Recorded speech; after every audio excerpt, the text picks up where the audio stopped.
त्वमेव माता पिता त्वमेव बन्धुः सखा त्वमेव विद्या द्रविणं त्वमेव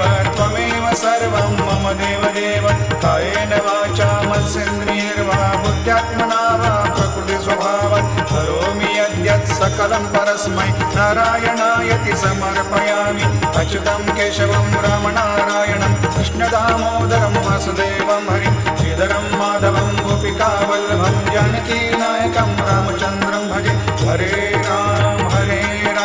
राम राम हरे हरे हरे कृष्ण